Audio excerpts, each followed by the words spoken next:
Hello, welcome to our live chat show on a Thursday evening. Now, look, I do know that there are other things going on, but I think it's very good for your health if you just switch off from all of that for 50 minutes of quality chat. And I know that people of a blue and white persuasion will need no persuasion to do exactly that. Well, that's enough of the partridge links. Let's introduce the guest this evening. It's all based on the fact that another very real quality Sheffield Wednesday book is out from the same author of Our Lowest Ebb, which did very, very well indeed. John Dyson joins us in the studio. Welcome, John. Good to see you. And with him, although you might not recognise John, you should recognise Chris Turner, the lifelong Sheffield Wednesday supporter, who also, of course, was the club's goalkeeper and manager.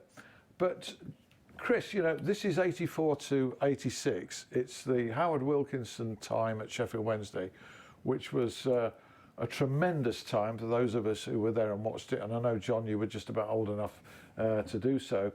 But Chris, you missed it. You left to join Sunderland and Manchester United. How could you? Well, I mean, when I left in '79, Jack Charlton was the manager. So Jack was just setting all this up. Howard came in about 83.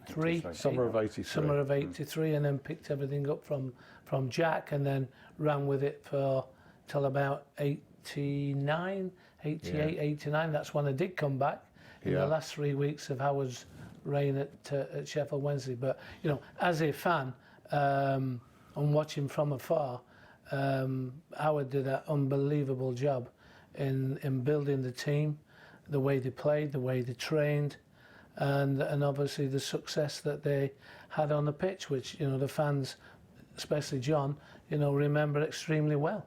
Yeah, and he's put it all across extremely well as well, with some great research and some tremendous stories via your interviews. You were talking about running with it then. You won't have missed that aspect.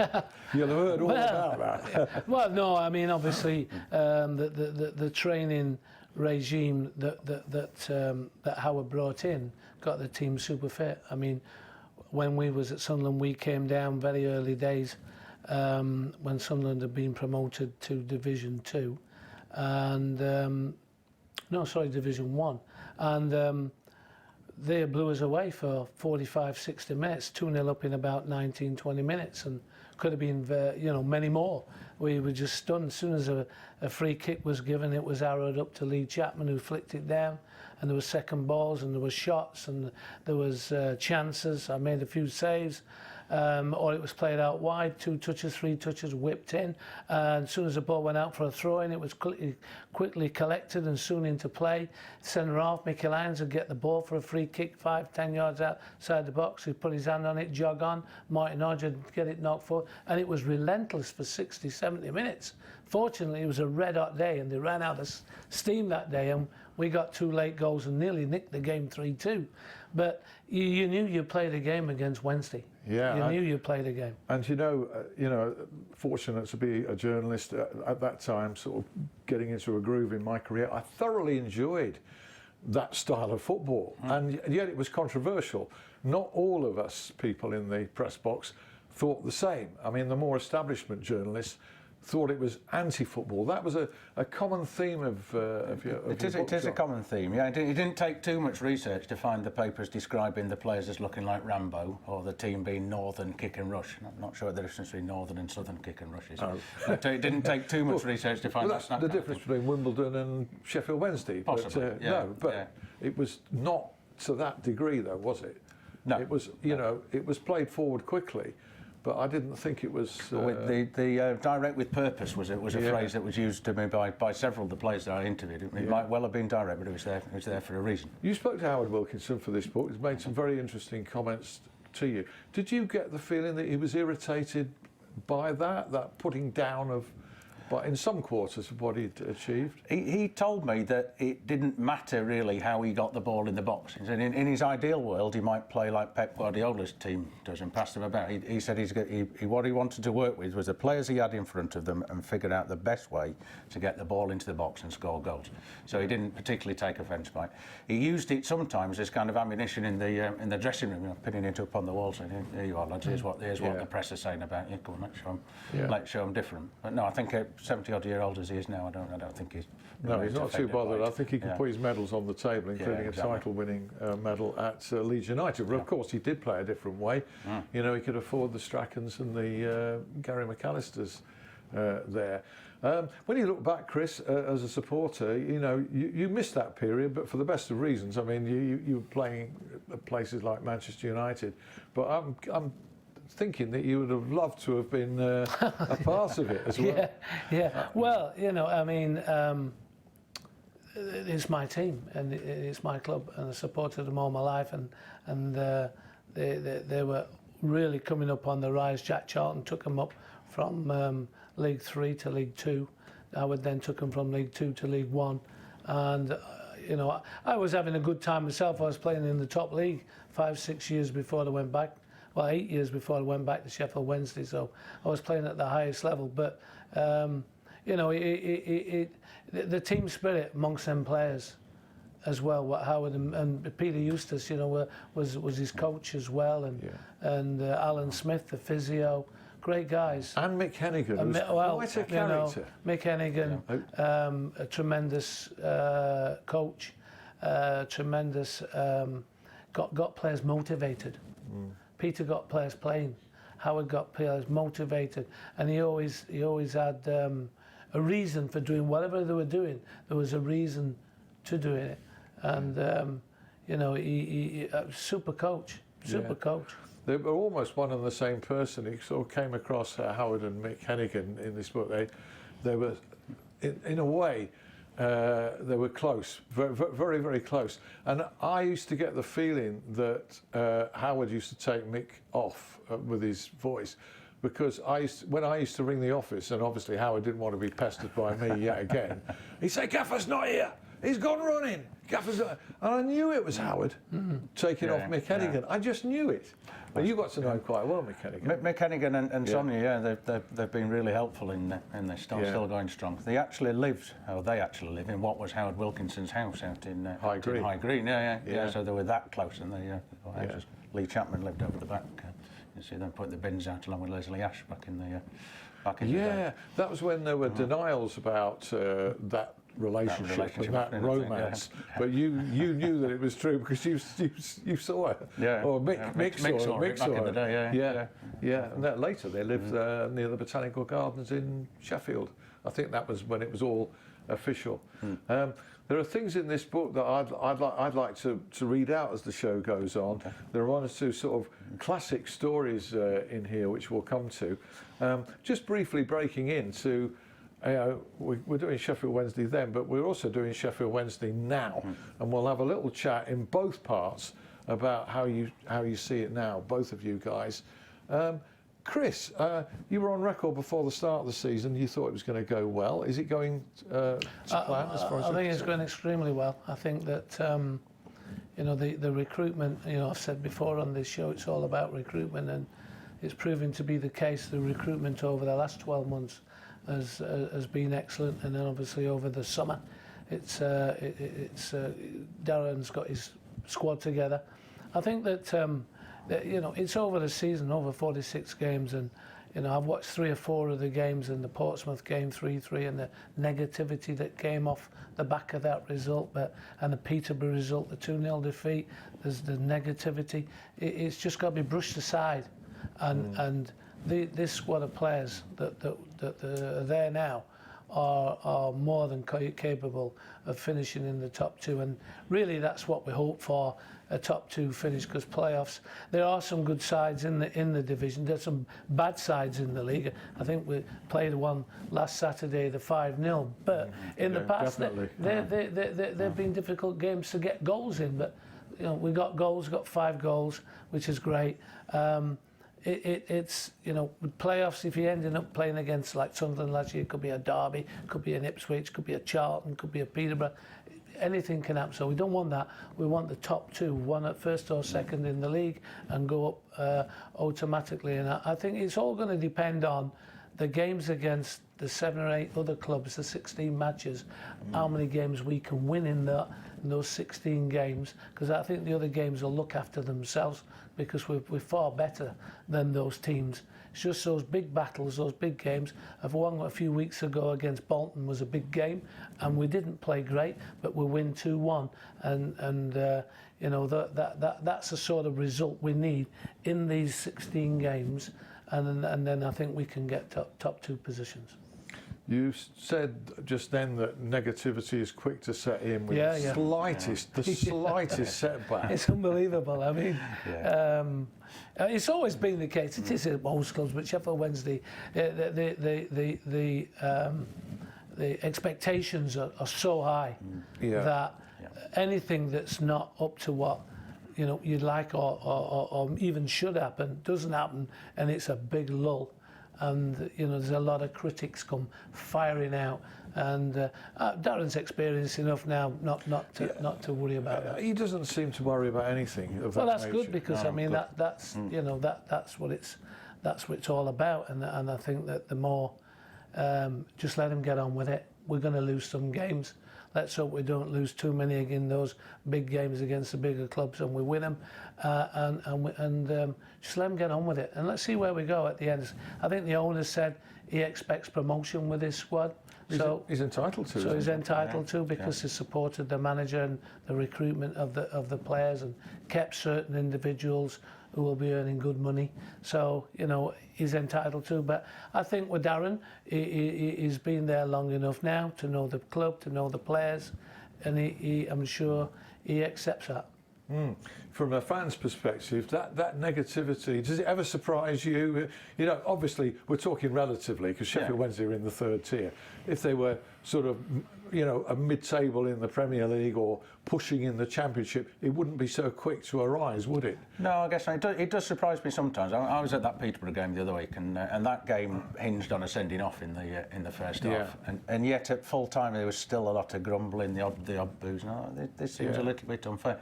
But you're right. I think Darren Moore does seem to rise above it. Absolutely. And more often than not, I've noticed sort of since Christmas, the second half of last season into this time, he seems to have figured out his way to win. So 5 goals at Forest Green last week. There were a few games like that last season, and less of the 1-1 draws against the teams that come to spoil. So I think he's figured his way forward, which is good news. Yeah, certainly. I think, Alan, I mean, I remember the days, I'm sure John does, if the team didn't play very well, they used to throw them cushions onto the pitch. Do you remember that? Hundreds of cushions. Oh, I do. Yeah, I think it was. I think that ended in late 60s. I think they stopped issuing cushions because they used to rain down on the field. Great pictures. They certainly did. Can I ask you, just before we leave this and sort of go back to the book, can I ask you about Dejphon Chansiri? Because, you know, you've been a great critic of him. Yeah, I've been a critic of him in my columns. Lots of people have. Other ex-players, you're not the only one. No. Do you, you know, it's only fair and balanced to praise him in this situation for the support he's given, for the fact that today, touch wood, and I can't find any as we speak on a Thursday evening, deadline day, it doesn't look like any major players are going to leave Sheffield Wednesday, which is no surprise. Has he learned? Is he learned on the job sufficiently to do it in a different way? In your opinion? I think it's proven to be the case, and I'm delighted and praise him. You know, he deserves all the praise. He's brought a manager in. He's allowed him to manage, or seemingly allowed to manage, allowed to recruit, allowed to do everything. The biggest problem or that he's had is that he spent millions to get to this point, and that's all been frittered away. So he deserves a bit of success now, because he's had a lot of pain and an expensive pain in getting to where we are today. And I'm sure he'll sit down, I'm sure he must do, and reflect back and think, why did I do this? Why? But in experience. And I always say to people, it's like, if somebody bought an electrical company that employs somebody to run that company who knows everything about the business and the electronics and everything. Yeah. If you're buying a football club, employ somebody that knows the club and that knows how to run a football club, who can advise you and help you. Because if you don't, that's where all your money gets burnt. He's kind of learned the hard way. And he's learned the hard way, but hopefully he's a bit more content and he's a bit more in the background, which seems to be. Yeah. And hopefully we get that success. Yeah. Well, indeed. Look, there's a passage in this book here about the psychology that Howard Wilkinson would use. And I think I've got the wrong pages here. I put page 80 to 81. He gave a team talk, John. Yes. Purporting to be, oh yeah, here it is. And I remember one team talk at Portsmouth, I think. Who were you interviewing here? This is John Pearson, I think. This is John Pearson, yeah. right. This is John Pearson, who says, I remember one team talk at Portsmouth. Howard told us that they had some speedy fullbacks, a striker who would win every header, man mountains in central defence, midfielders who won every tackle, and the best goalkeeper in the league. We were all muttering to ourselves about not having a chance that day. Howard paused and said that he'd just given the team talk that Portsmouth's manager was giving to them. We felt about 10 feet tall. Now that's brilliant, isn't it? Yeah. That stood out for me as brilliant psychology. Have you ever known a team talk like that, or is that a new one on you? That's a new one on me, Alan. But it's before everybody's time, isn't it? Yeah, Howard was before absolutely. everybody else's time. I mean, I remember being at Sunderland and Peter Eustace was the coach, and he came to me and he said, "I'm leaving today." And I said, what do you mean you're leaving? I can't tell you where I'm going, but you'll soon find out. And then the following morning, Howard had been appointed the Wednesday manager from Notts County, which was a bit of a shock at the time. Yeah. And then Peter had gone from Sunderland down to Sheffield You Wednesday. put it all together. Yeah. You can fit all the pieces together. Yeah. But Howard was before his, Howard, Dave Bassett, and I don't mean long ball, they were before the time. They motivated people before. People now are motivating after talking to psychologists, doing courses and all that. These guys that did no courses. Bill Shankly had no course. Yeah. Joe Mercer, Matt Busby, they didn't do courses, but they could and he introduced do this stuff. Advanced things on diet, and proso stats, use of stats, well in advance. Energy drinks. There was also he made the players get out for no apparent reason to have a walk on the moors while travelling over to a big game at either Liverpool or Manchester United, one or the other, wasn't it? He just stopped the coach. The players get out and have a walk. Don't know the reason why, but they arrive still talking about what was that like? But in the meantime, they're not worried about the game. Well, that's right. That's right. Yeah. So that's really good stuff. Look, we're going to have a look back now, a little flashback. This is more for Chris's benefit than anybody else's. The date was April the 13th, 1986. The result was Manchester United 0, Sheffield Wednesday 2. Guess who was in Manchester United's goal? And for the second goal, penalty. The Manchester United goalkeeper brought down Mel Sterling. And we're going to... Now then. Now then, what a horrendous foul that is. You must be ashamed of that to this day, Chris Turner. There you are, tripping him up. Well, that was on a bad Old Trafford pitch in those days. And once again, Sheffield Wednesday, they were a hard team to play against. Imre Varadi up front, Lee Chapman, for instance, pace, power, height. Mel, one of the best right backs the club's ever had, if not the best attacking right back the club's ever had. So you're not. But Mel used to clean my boots. You cleaned him out in the early days when Mel was a young apprentice, but a super player, super pro, and. It was a penalty, wasn't it? It was a penalty. And they did deserve to beat us that day. Live on ITV, that one as well, Chris, unfortunately. Was it? Yeah. Oh dear. Oh, dear. How do you feel about that? You know, when it's your boyhood team and you're losing. Obviously, you're a professional, so Yeah, well, you want to Yeah. win, obviously. Yeah. I mean, I did play against Wednesday and beat Man United, beat Sheffield Wednesday 3-1 at Old Trafford, probably the following year it may have been. But I love going back. I only went back to Hillsborough once to play against them. That was a 2-2 draw with Sunderland. It's you know, Hillsborough was my home. Yeah. And you returned home. And I returned. So famously, and then I returned back to famously figuring a famous result in 1991. Yeah. Where you performed a magnificent late save to.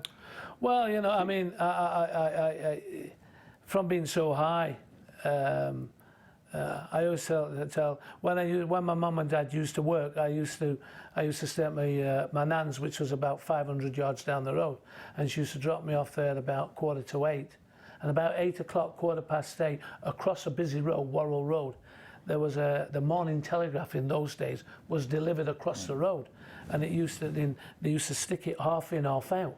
Yeah. So I used to look from my nan's window, go down the steps, go across the road, get the Morning Telegraph out, come back in and read. I couldn't read, but I could read football scores. Yeah. And I learned to read by learning places, teams and results by reading the Morning Telegraph, just looking for Sheffield Wednesday. Because in those days, you didn't have no phones, you didn't have no scores coming up on TV or anything. So the only way a 5 or 6 year old could find out how Sheffield Wednesday was to get this Morning Telegraph and read it. Isn't it amazing? It wasn't my report, was it? No, it could have been. It could have been. I mean, it's amazing that we wouldn't know the result of games until we'd listen to a bulletin on Radio 2 or something, like late night sports desk or something. You just couldn't find out. No, so the Morning Telegraph. Which is your favourite team then? Because you've seen, I mean, you were around definitely for the 90s. Yeah, and the Waddle, Sheridan, David Hurst team. Oh, So that's it. My first ever game was late '83 in that promotion season. So ever since then I've been going one time or another. Right. Favourite team is this one, 84, 85, 86 era as a 9, 10, 11-year-old kid. Nothing better than seeing Mel Sterling storming up and down the wing and setting up goals for. But they didn't lose many games in them days, did they? They didn't lose many games. Well, I don't remember them losing many games. I used to start watching them and they could never win a game in the early 70s. I know, that was just as good. Well, that's in John's I know, previous his book. previous book, yeah. but But you still go again, and you go again, and you go again. Yeah. But it's great. Well, it's strange that people remember that 70s period with the affection that they do. It's Well, incredible, 9,000 isn't it? crowns, 8,000 crowns, and sevens. And, 8 home matches you know. without a goal. Yeah. Until Brian Joyce. Brian Joyce. used to keep I running. still see Brian. Yeah. It's what your memories in your book, John, will bring some great memories back to the fans of that period. And also, I used to like reading anything about Wednesday in the 60s or the 50s or obviously the early 70s. I used to support them. And supporters of today will like to read your book because it's history of the club. Yeah. I got that with the first one. And People didn't remember that era Yeah. enjoyed the book. And And learning John, about it. you are in fact a history teacher, aren't you? Yeah, I made a history. For my sins, I look at Villa Park every day from my classroom. Do you? Overlooks Aston Villa. Well, 66, 2-0, beat Chelsea. Yeah, That's a good ground, memory. Yeah. Famous ground. But also the scene of a defeat to Yes, Everton. a sad defeat in this book in the semi-final, 70s. yeah. But the biggest thing for me on that book is the cup with no roof. And Yes, the cop with no roof. And a full cup. See that. Yeah, what a sight it was. It What was a like sight that was. It was like a camel's back, wasn't it? Because it used to sort of rise up, and then the cop came on the roof. Great memories. Well, part 2 we'll have more from the book, more discussion about that, more discussion about Sheffield Wednesday as they are now, and I'm trusting that when I look at my phone in the break, which is coming up, that all players will be intact because it's a nervous night. But Depon Chansiri doesn't sell players, does he? Well, he tries not to. I don't think they will do. No, as we sit here, I don't think so either. Although there is still lots of speculation about Sander Berge possibly going to FC Bruges in Belgium. There's lots of it out there, and Who's he, United Alan? signing a replacement. Who's he? See you in 3 or 4 minutes.